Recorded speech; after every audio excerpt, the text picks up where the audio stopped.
So people are saying that I'm a narcissist, that I have borderline personality disorder, that I have depression, and attention-seeking behaviors.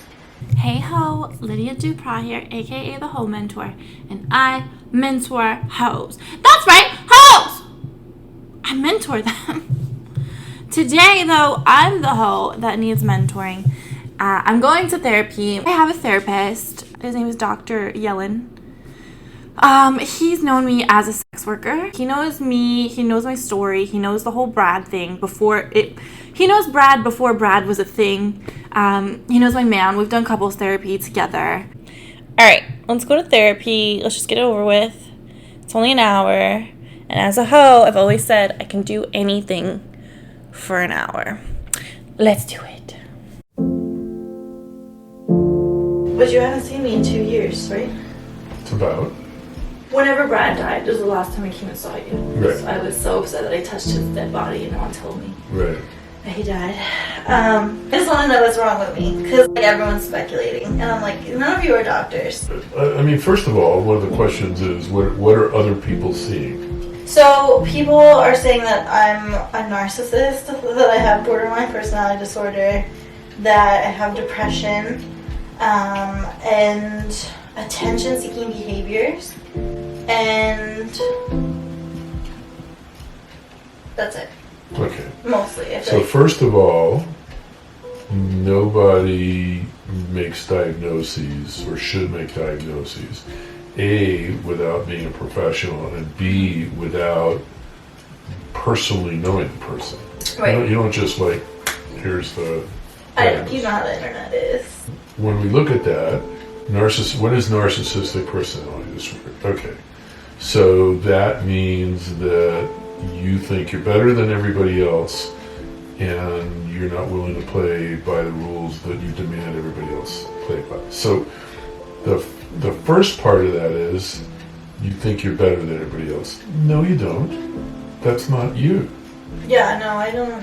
I feel like I act narcissistic because I want to have the confidence of a narcissist. Well, I want to have that feeling of being important. You want, you want confidence in everything, but you're definitely, the hallmark of a narcissistic personality disorder is really, I'm better than everybody else. I don't have to follow any rules that anybody else has to follow. I do feel like that, though. I feel like I'm special in a way where I know that laws apply to me, but it's like I got pulled over the other day and I was fine. I'm gonna get out of this, and I totally did. But I feel like I'm just a master at finesse. And okay, first of all, a lot of people they confuse this. Mm-hmm. So a lot of people have difficulty with the word manipulation. Mm-hmm. You're a manipulator, and I tell people the word has a bad connotation to it. Mm-hmm. So, ooh, you're a manipulator. Yeah. The reality is, we all manipulate. We start manipulating when we're 2 months old. Yeah. A 2-year-old cries so that they get fed. We all manipulate. Right, like why wouldn't I want things to work out in my favor? Exactly. Why wouldn't I make an effort for things to get what I want? So with the first diagnosis. Second one, borderline personality disorder. The hallmark is the actual nickname we give them is therapist killers. Why? Because somebody walks in one day and says, "Oh, Dr. Yellen, you are just amazing. You're the greatest thing in the world. I'm going to tell everybody you're just fantastic." And then the next day, with nothing changed, they come in and say, "You are the worst thing in the world. You ought to have your license revoked.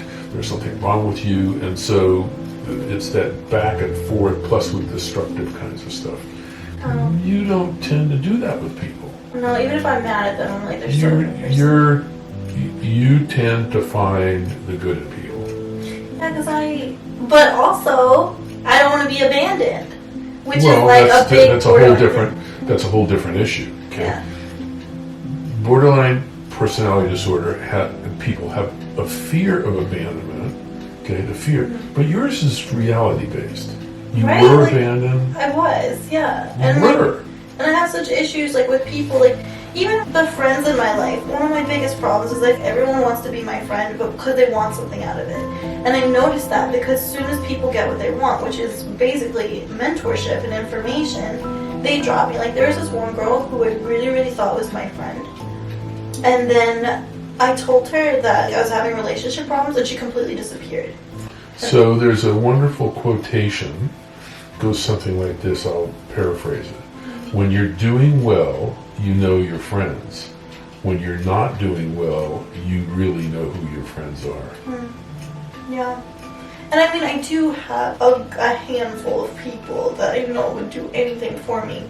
But it's just hard to have people come in and out of my life. Well, that's the abandonment issue, Amanda.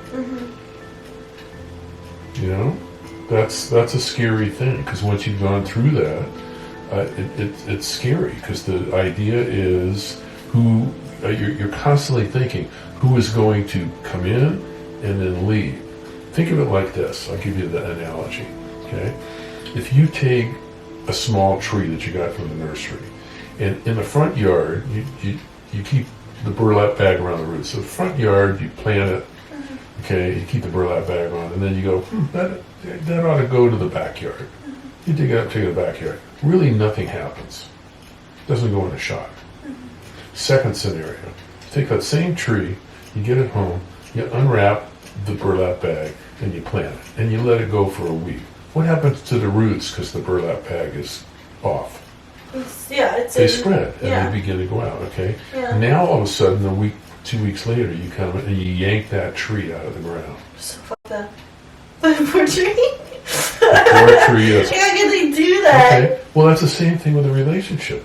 Yeah. So your fear is, because you've been hurt so much with the abandonment, your fear is you try and keep a burlap bag around your roots. And so your fear is, I don't go through that pain again. Yeah. I still never see it coming. Because someone really likes me, I believe them. And then I always end up getting hurt. And then D is always like, everyone in your life eventually f***s you over. It's either jealousy, or they're using you, or they want to f*** you, or they want this, or they want that. You have to develop a filter. You know, there's two kinds of philosophies with people. There's the person who says, I trust everybody, and then the problem is sometimes I get screwed over and it hurts. And then there's the other way. I don't trust everybody. Everybody in the world is an asshole until they prove otherwise. Yeah. But that person misses so much. Yeah, like I used to be like that. And I didn't let anyone in, and I was miserable because I was alone. But I was safe from people, but it's like, I need people. Well, so think about it this way, because this is really what happens. So here you are taking that philosophy, and you put a wall in front of you, and then you put a wall behind you, and then you put one to your right, and then you put one to your left. And you put one above you, and one below you. Now what have you created? Isolation. You're safe. Nobody can get to you. But basically now you're in a prison of one. Yeah, and like I don't want to live like that. Right. It's just really hard to like love and lose. Never see it coming. Okay, so the filter that I talk about, the filter is this. You do it in degrees. Now, obviously, it's not one size fits all, so it's in degrees. You trust here a little, you have this, you try this, you try this. This is why when somebody says, either, it's a simple black or white situation. Either I trust them or I don't, and that's it. Okay, that's when you get hurt. Yeah, and I do that a lot. I want to help people. So it's like when someone comes into my life, I'm like, congratulations, you're going to be fine now. I'll be there for you. I'll help you start a business. I'll, if you're dating someone, like I'll help you. Look, one of the things, and I've told you this before, one of the things no one can question, even if somebody's critical of whatever, okay, they cannot question your compassion. Yeah. You are one, if you like somebody, if you care about somebody, here, let me help you with this, let me help you with that. Yeah, always. Always. Yeah.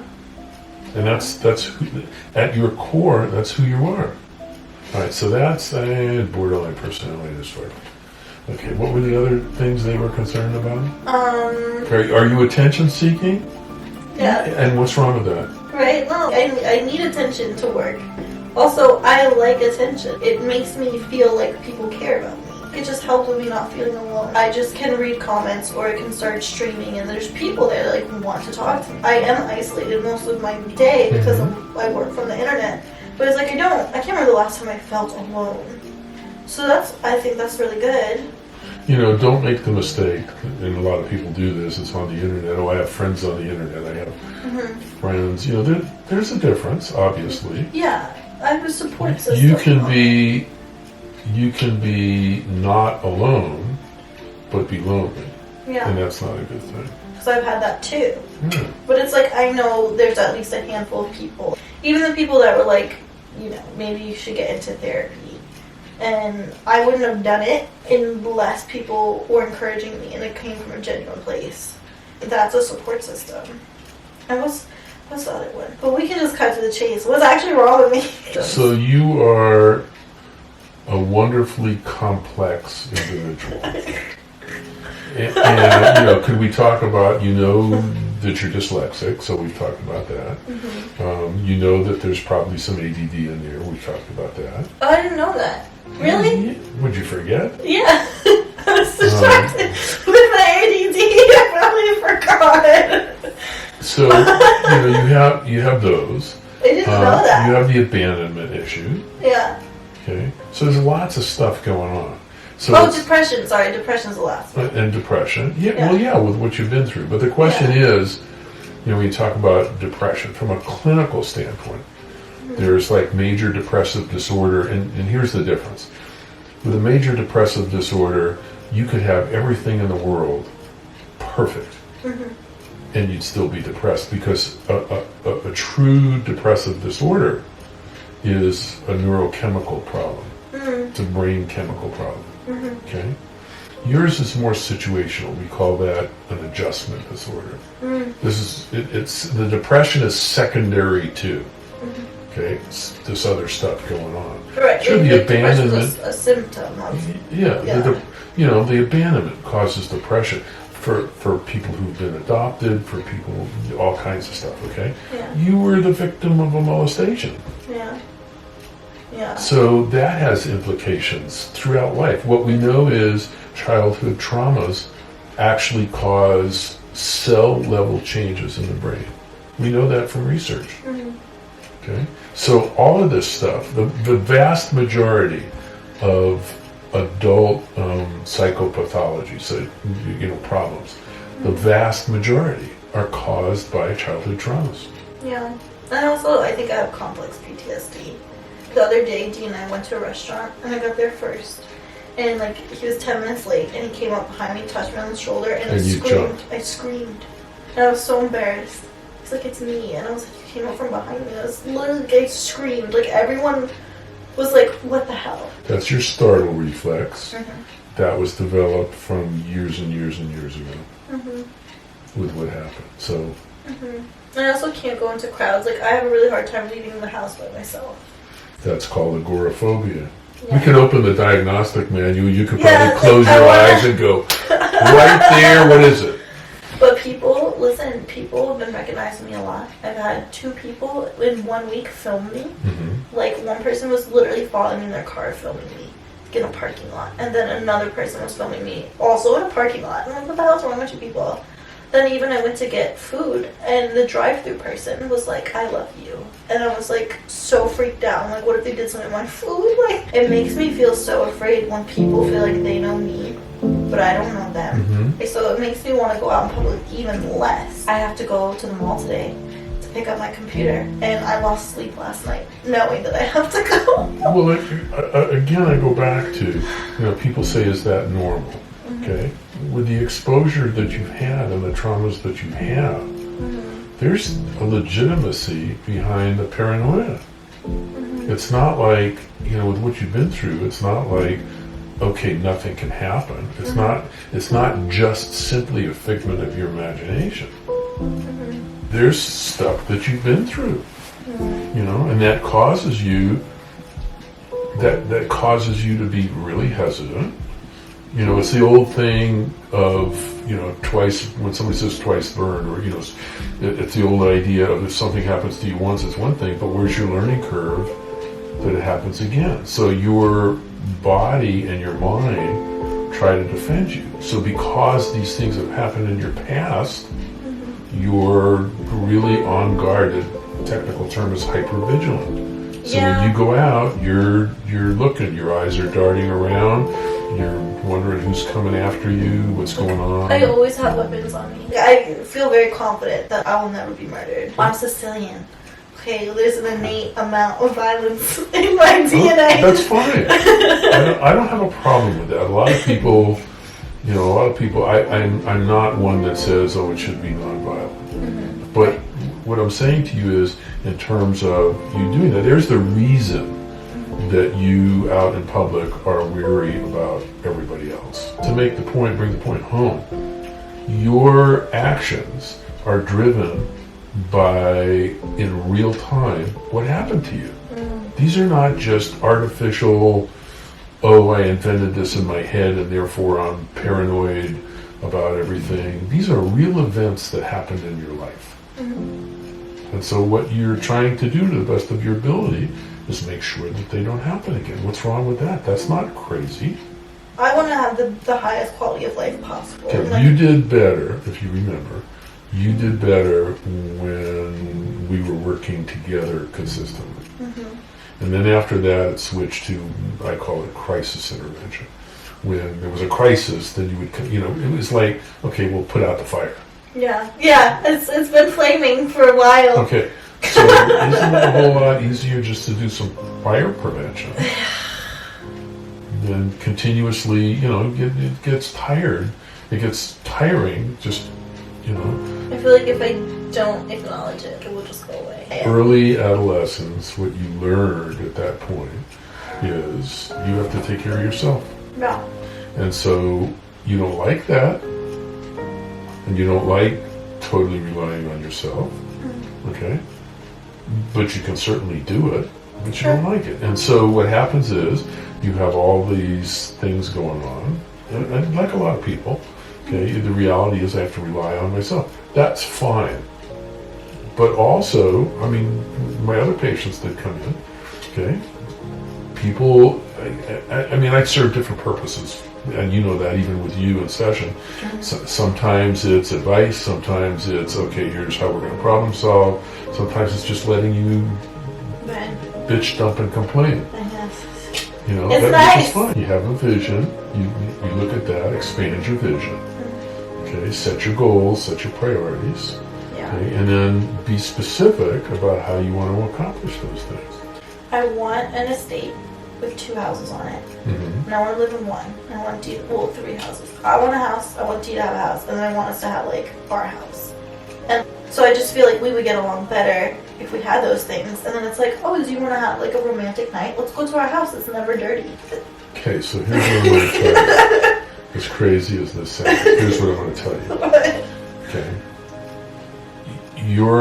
You've got layers and layers and layers that have built up over the year of protection. Mm-hmm. Okay. Mm-hmm. And people on the outside aren't allowed to come in like an onion, any of the layers at all. Yeah. Okay.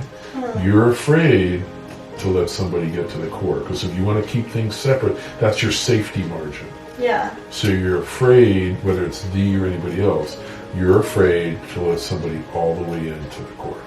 Well, yeah, it's dangerous. That's your insecurity. I feel like I'm protecting him.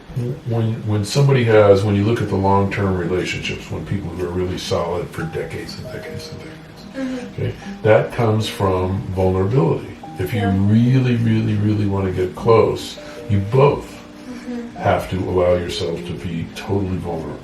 He's more guarded than I am. He's got so much work to do. But he has. Well, that's up to him. The best relationships are the ones where somebody basically says, look, babe, here's my heart. Mm-hmm. You hold my heart in your hands. Mm-hmm. I trust you with it. Mm-hmm. There are certain things that I hide from him. Let him be your boyfriend. Don't try and make him your therapist. Yeah. It's not going to work. I can tell you that. If you certainly, are there problems that the two of you can work out together? Yeah. Mm-hmm. But if there's certain things, remember your expectations are that he's going to understand this. Yeah. And understand how to work with it. Yeah, because I'm like, do it. I feel like it just scares him. Listen, you ended up with a sex worker. Like a child sex worker. Like, what did you think was going to happen? I finally opened up my eyes, and I saw me coming back to life. That I'd be better Now that that's over, I'm gonna do a little bit of self-care and treat myself to a nice meal. Even though I eat sushi every day, I'm just gonna go to the restaurant and eat it. Hi, how are you? Can I sit wherever? Here? Thank you. I know Yeah. one day we'll come back around. The future is now.